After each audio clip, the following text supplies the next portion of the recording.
Welcome to the Oshow. I'm Laura Babcock, and recently an Oshow viewer that I met suggested that our politics panel take your questions. And so we have a two-part special for you. On the second part, we're going to answer your questions around consulting fees and reports and the city manager's job and what can be done about the way City Hall is being run. But we've got our first part, which is the raw politics. We're going to answer your questions around what happened with John Paul Danko. Why did the councillor put out that tweet about encampments? What's with this registry that was suggested and voted on, where citizens are supposed to say if they want to take in homeless Hamiltonians? And where is the mayor on the issue of homelessness, the crisis and the emergencies in our community? All that for you right now here on the Oshow. Well, we had one councillor set off a firestorm and he was on vacation. John Paul Danko was away and he put up a screen of all of the things that would be his conditions on the encampment protocol. Nothing happened to him. There's a saying, people are who they are. We just didn't see them because there were other people that were doing worse things, right? So you are seeing exactly what that councillor is about. And let me tell you this, that tweet was ridiculous. And I'm very impassioned because when we are talking about compassion and when we are talking about leadership, it is important, very important to look for the dignity in people, just like we would want people to see the dignity in us. So to put out a ridiculous tweet like that is shameful. Very shameful. And it's a disgrace to all the Hamilton residents here that are looking to build a community and take care of each other. Why would a leader put a tweet like that out? It was so ridiculous. And as you saw, people couldn't even imagine that this individual would do that. And then doesn't show up. Yeah. Doesn't even show up to say why he put that tweet out. And to everyone watching this, we really have to step up and start taking care of each other, because that type of tweet is not what we would be teaching our children in school, we'll be asking people to look up to. He's an engineer, same as I'm an engineer. In our engineering profession, we talk about taking care of people. We talk about being responsible, upholding ethics. And to put a tweet out like that was ridiculous and shameful. I have to agree with Kojo on this. This was not my view last year. I thought JP was one of the good ones, and I was wrong. I think Kojo is absolutely right. Because many of the others were so bad, JP didn't look quite as bad as he actually is. And yet he did vote for certain things that were egregious votes and said things that he should never have said. When the Sir John A. statue was toppled, the stuff he said about that was a warning sign. But I was willing to, not so much overlook, but just consider that. That list, I question whether the councillor could pass that list. Let's not kid ourselves. He is, I don't think he actually could have passed his own damn list. Kojo, the word is dignity. It's such an important concept. It's as if human beings were not part of that list, as if we were talking about dogs in a free run park or something. It just appalling. Sickens me, actually. I mean it. It sickened me. Well, and then, of course, I read that he was on vacation yachting somewhere. Everybody's allowed to go on vacation. Fair enough. That's okay. But to actually put that kind of tweet out there with those egregious, sickening statements about human beings in their greatest need, they have nothing. They literally have nothing. And he's putting more rules on them when we're supposed to be taking a human rights first approach and a housing first approach. And he bloody well knew that because he voted for that damn thing. And so then he does this kind of thing. And of course, like JP Danko, he did it this time. I think he'll do it for the rest of his life. He doubles down. He thinks it shows strength and stamina, and he's a strong man if he just doubles down. He looks like he's an idiot. He's stupid. I'm sorry. I really believe that I've lost all respect for him. Any respect I did have, it's gone, and it ain't coming back.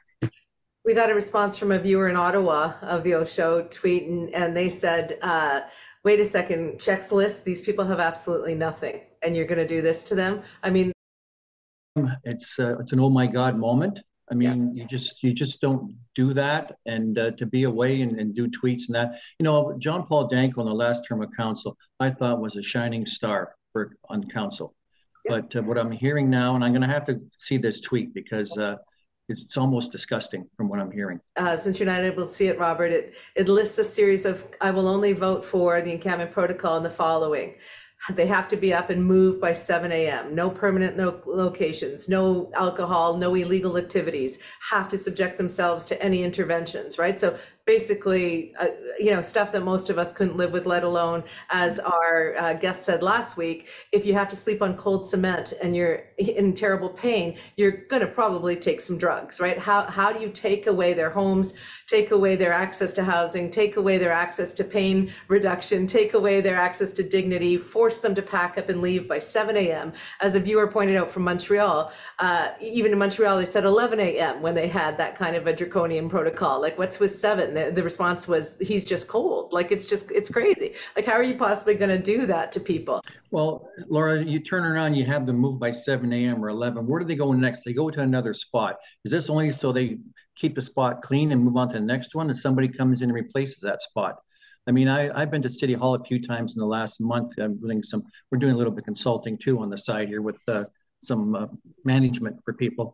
And I can't believe when I come around the corner at City Hall, what it's like down there and all those people, and they need to do something. I mean, yes, it doesn't look pretty, but I feel for those people. When we were in last week at City Hall, there's a young fellow who's down on the corner of, he was on the corner of Bay and King.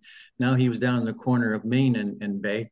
And he was there 5 years ago when I was at City Hall, and he's still there now carrying the cup down there.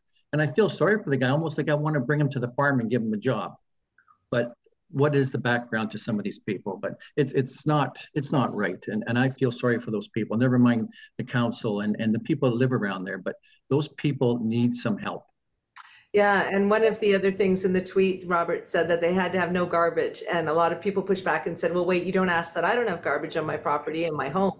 So it was really people who have homes or can afford apartments get to have drugs, or get to drink alcohol and get to wake up when they want and get to do whatever. But God forbid you have nothing, then it's suddenly a series of rules that were just cold. So I was very disappointed when I saw that tweet.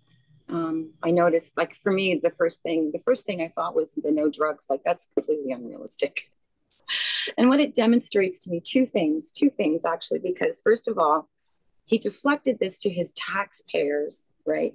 And said, I'm not sure if we're going to pay for the money and we're going to let people have encampments at the same time, if our taxpayers are going to accept this burden, right? That was the context of what he was then saying, this is what we're going to do. If we're going to do this, then we're going to treat them like,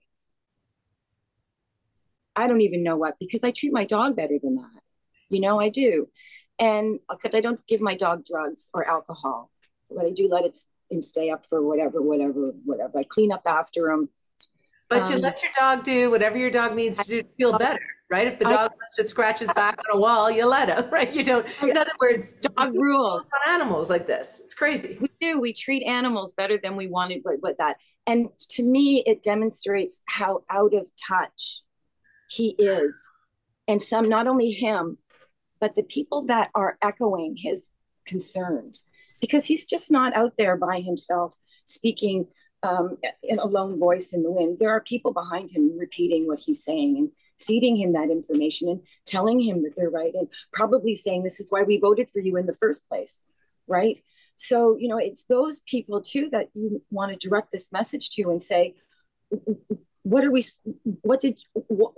like, I'm totally speechless with how people can think that, can be so judgmental, number one, that they can pass that kind of judgment on other people's lives when they themselves engage in all of those activities, every single one of them, every single one, that they're going to turn around. And it's somebody said to me, which was really enlightening, was that we don't want to deal with this issue.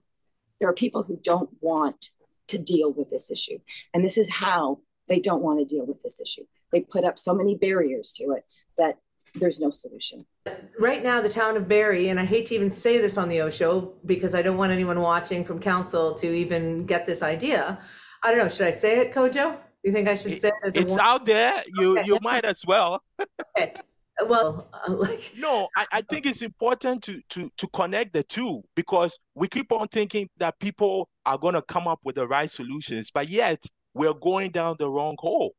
Right. Exactly. It's happening. So the city of Barrie is considering going back to, an old bylaw that said that it is going to become illegal to feed or give money to people who are in homelessness. So they're considering preventing citizens, other residents, from helping residents who are in crisis. When I saw that, I immediately tweeted the mayor of Barrie and said, that's a complete failure of leadership. If all you can come up with is reducing your entire community and restricting them from humanity, like you can't even help someone now, there's a risk that this kind of thinking can lead us to very, very dark policies and inhumanity. And I think that's why we have to call it out. And I hope JP reconsiders his draconian list and we don't go down the path of what Barrie Council is considering.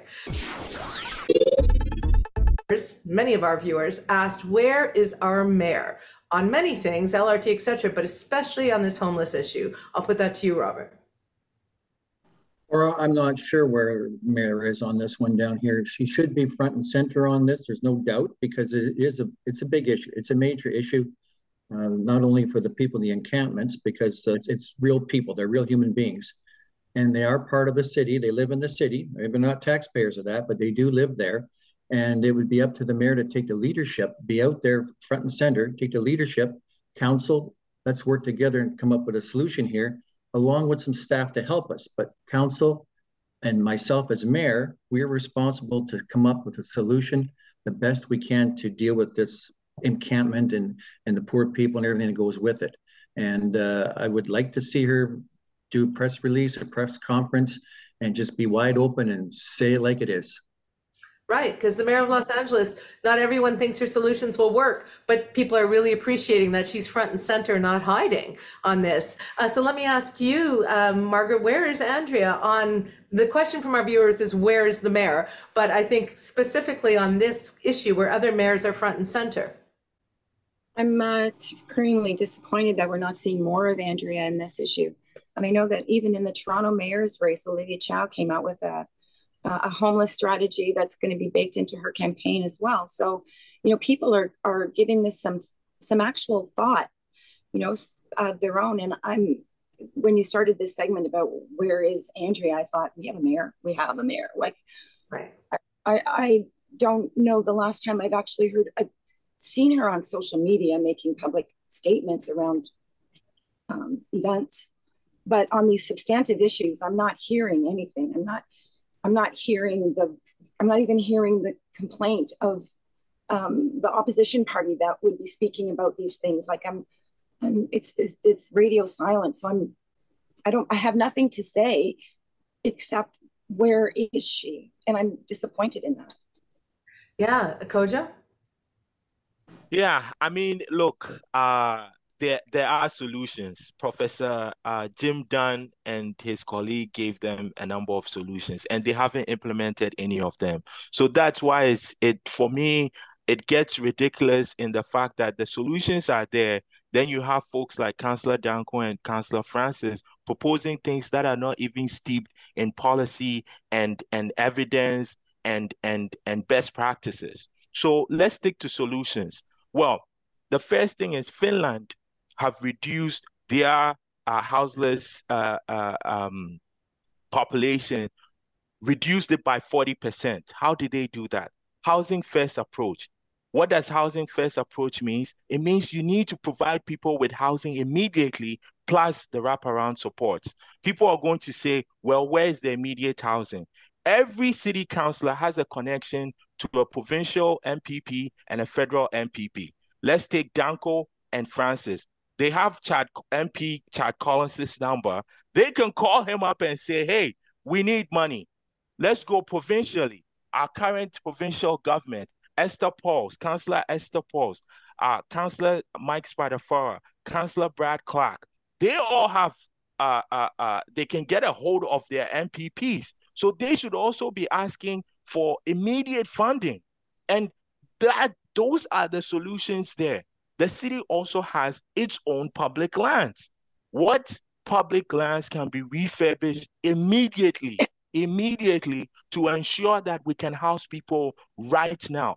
Because the problem is that, yes, nobody wants encampments, but the Supreme Court has said you cannot move people if you do not provide them with housing. So the solution is get immediate housing, then you can move people. It makes no sense to say you can't move here, you should only go here 50 meters from here. Those things are just band-aid solutions. So let's put money right away into refurbishing buildings, refurbishing old places, churches. If churches have old buildings that can be used, let's refurbish all of those things. Instead of creating a registry, the city can say, look, we have $3 million right now.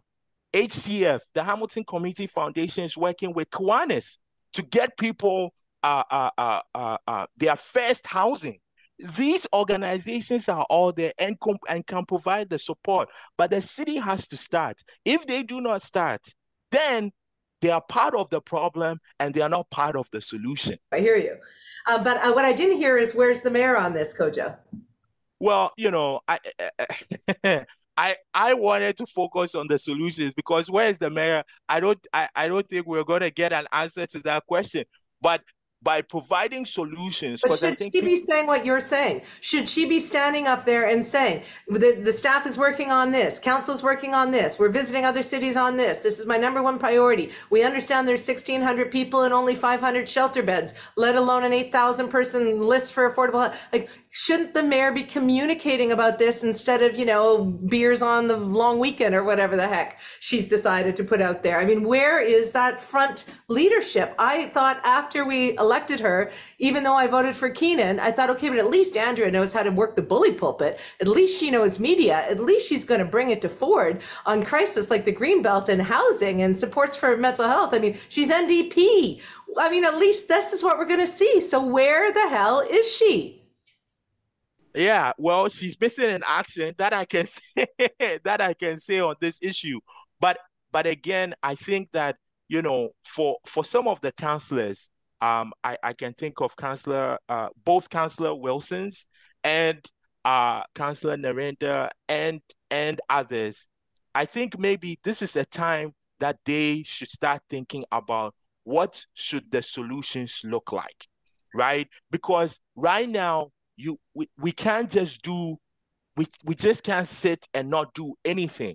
So I think if you have a mayor that is not setting forward the agenda or bringing forward these motions, maybe a group of councillors should get together, because we cannot have Councillor Francis and Danko saying all of these things and not providing good solutions. So I think some of the other councillors should get together and say, okay, look, what are the immediate solutions that get us to a housing first?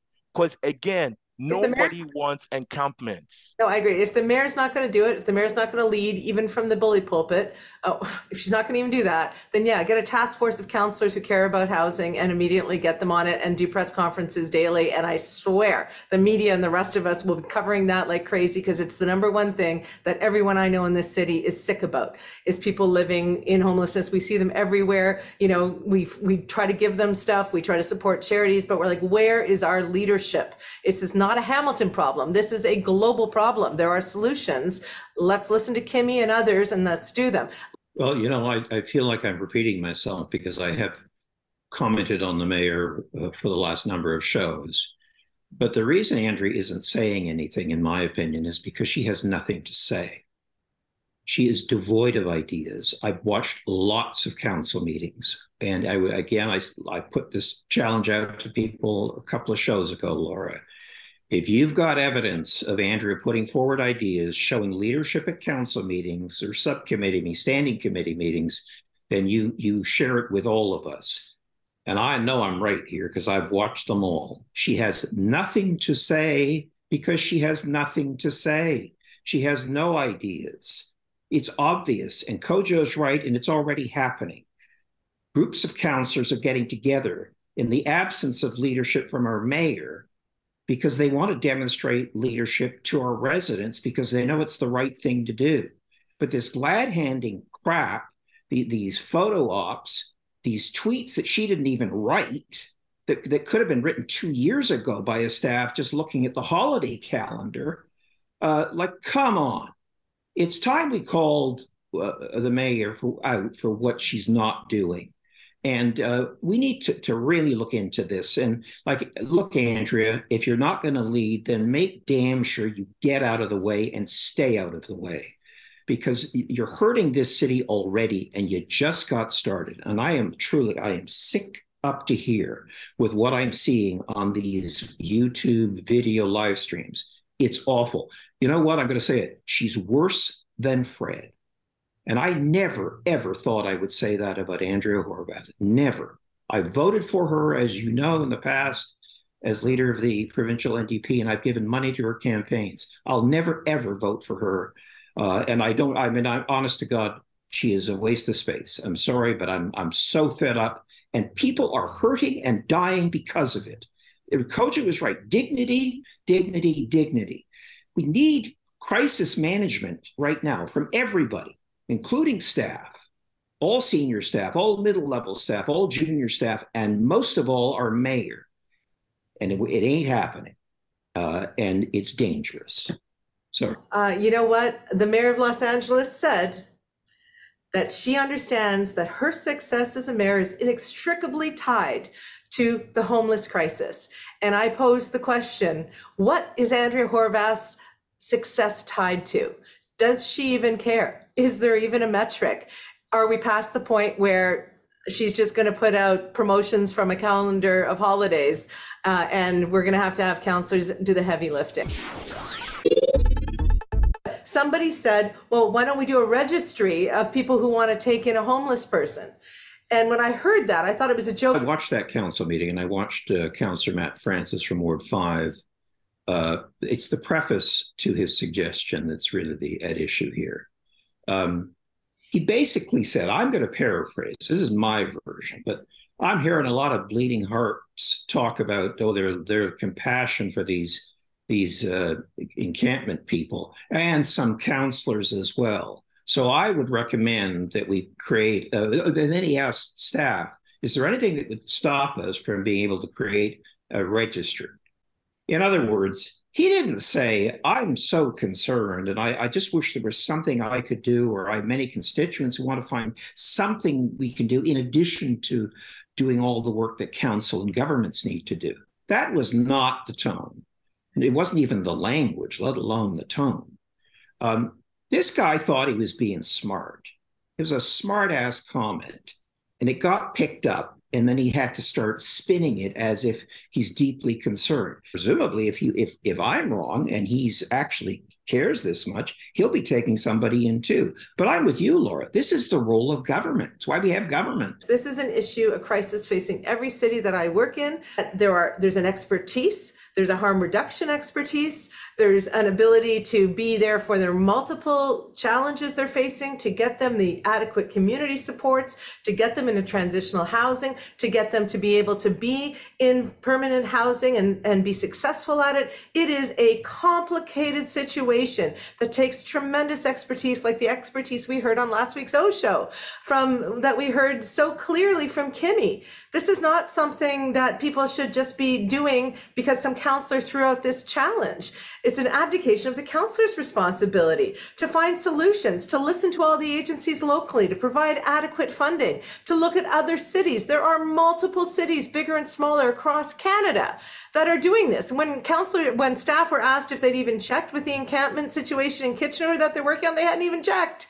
I mean, we have got a complex problem here, folks, with solutions right across this country and the world that are working. And we are not doing anything other than coming up with this sarcastic, snippy little list for people, which, by the way, not minutes after it passed council, I had somebody troll me about it. So don't tell me that was anything other than an attempt to troll people who are concerned about this issue and who are demanding better from council. I've been waiting for this question because I did take somebody in.